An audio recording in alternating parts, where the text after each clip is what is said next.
warahmatullahi wabarakatuh. Halo teman-teman semua, selamat datang di podcast kami, Cerdas Cita Dayah Azan Jabil.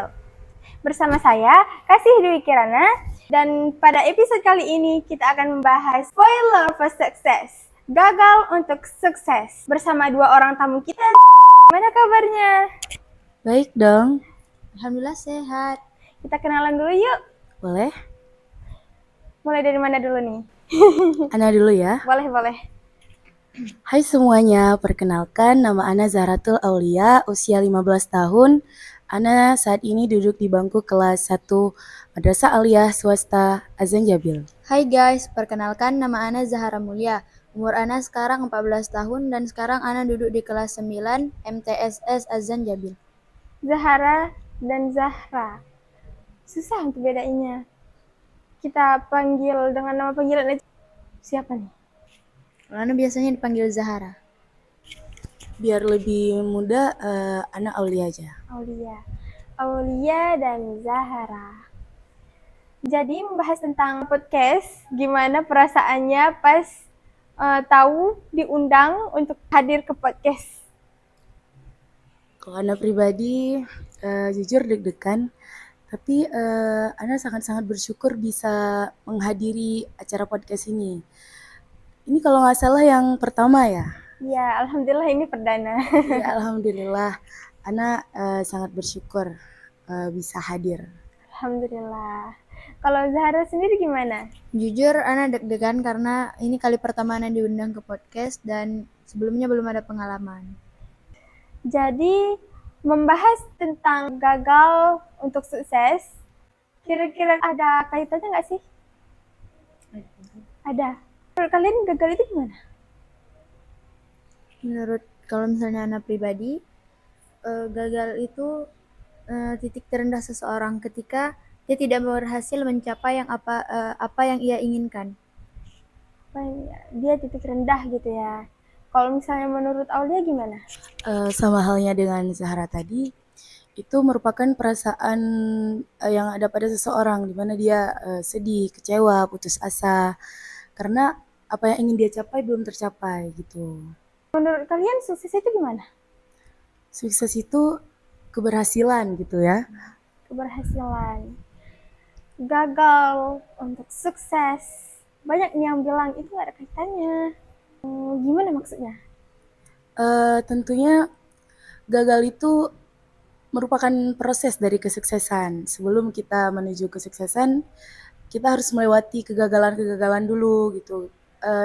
Ibaratnya ya batu loncatan untuk lebih cepat menggapai kesuksesan gitu. Batu loncatan gitu. Yeah. Terus kalau sukses, kegagalan itu normal part dari learning gitu ya. Kalau menurut Zahara gimana? Kegagalan itu penting untuk mendapatkan kesuksesan. Karena dari kegagalan itu kita tahu di mana letak kesalahan kita dan kita akan memperbaikinya untuk ke depan. Intinya kita jadikan kegagalan itu sebagai tempat belajar gitu ya. Terus menurut kalian gimana sih caranya kita tuh menganggap kegagalan itu sebagai pembelajaran? Karena ada nih sebagian orang yang menganggap bahwasanya gagal itu kayak titik terakhir gitu, sehingga ada sebagian orang yang mungkin bermindset bahwasanya kalau mereka udah gagal ya udah stop begitu kan. Gimana menurut kalian cara untuk membangkitkan semangat dari kegagalan? Berpikir bahwasanya setiap kesuksesan pasti akan dilalui dengan kegagalan-kegagalan terlebih dahulu, karena kesuksesan nggak semua orang mendapatkan kesuksesan itu dengan cara yang mulus. Cara kita bangkit gimana? Cara kita bangkit, kita belajar dari kegagalan tersebut, di mana letak kesalahan kita. Kesalahan gitu kan. Berani mencoba lebih baik. Berarti kita dari kegagalan itu kita melihat titik kesalahan kita, terus kita bangkit lagi gitu ya. Terus kan kalian ini termasuk santri yang udah lama ya di pesantren.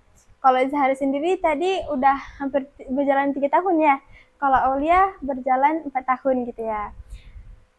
Kalian ini kan termasuk orang yang udah lama berkecimpung di dunia akademik gitu kan. Sudah sering ikut lomba-lomba ya? Bahkan alhamdulillah udah sampai ke provinsi. Ceritain dong gimana tahap kalian belajar dari kegagalan. Dan mungkin kalian bisa cerita pengalaman kalian gitu. Jadi ngomong-ngomong soal pengalaman perlombaan, ya lumayan. Dan Ana punya perlombaan, satu lomba yang itu jadi favorit Ana di antara perlombaan-perlombaan yang lain, yaitu cabang Famil Quran di ajang MTQ gitu. Jadi awal Ana ikut itu pas kelas 1 MTS. Nah, di situ Ana udah mulai ikut, dan nilainya nggak seberapa, tapi alhamdulillah dapat juara harapan gitu. Nah, itu udah lumayan tuh. Ya alhamdulillah.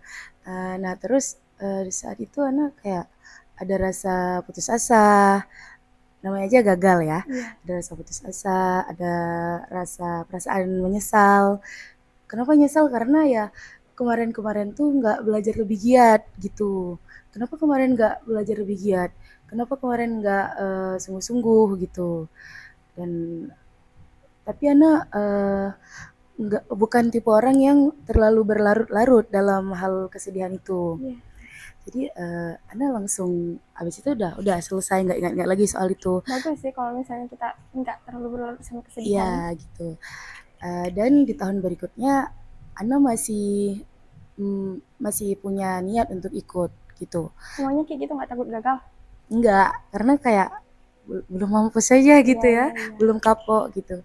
Udah ya ikutlah dan belajar lebih keras lagi dari kemarin. Misalnya kemarin berapa jam saya belajar satu hari berapa jam, kalau yang kali ini ditambah lagi gitu. Alhamdulillah dapat juara 1 gitu.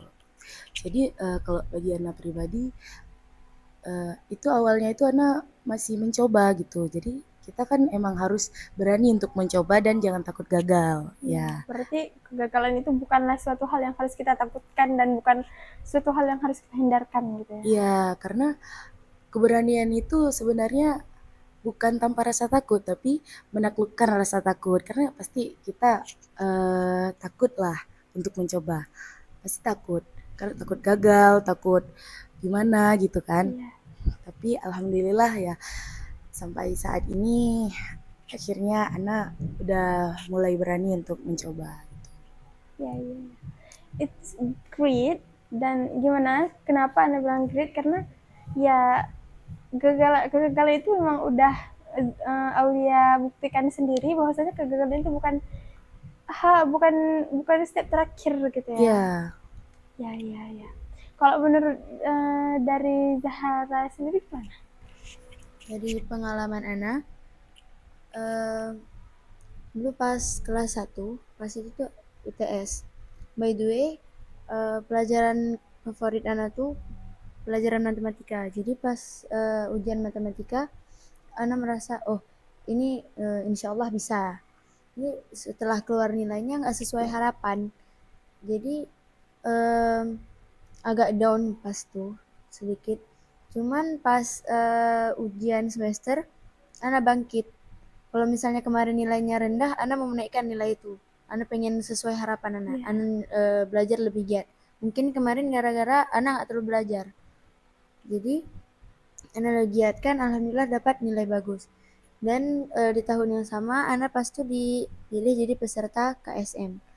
Cuman ditukar sama orang. Jadi Ana merasa, oh mungkin Ana belum pantas. Pas kelas 2-nya Ana memantaskan diri, Ana tunjukkan kepada guru-guru bahwasanya Ana bisa loh Bu. Jadi pas kelas 3 alhamdulillah dipilih lagi jadi peserta umum. Alhamdulillah juara 1. Alhamdulillah. Itu merupakan bukti gimana kita nggak bisa langsung menyerah dari satu step yang kita udah gagal sebelumnya gitu ya. Oke. Speaking of which nih ya, kita membahas tentang kegagalan untuk kesuksesan. Ini adalah suatu hal yang sebenarnya nyambung, sebenarnya sesuatu yang berkaitan. Cuman ya kayak yang kita bilang dari awal tadi, banyak orang yang masih mengira itu suatu hal yang tidak berkaitan. Tapi semoga aja dari cerita-cerita Aulia dan cerita Zahara tadi dapat menginspirasi mereka bahwasanya kegagalan itu bukanlah step terakhir sehingga setelah gagal ya udah Tapi kita harus kayak dari kegagalan itu kita belajar gitu. Dari kegagalan itu kita mulai hidup baru lagi gitu kan. Iya.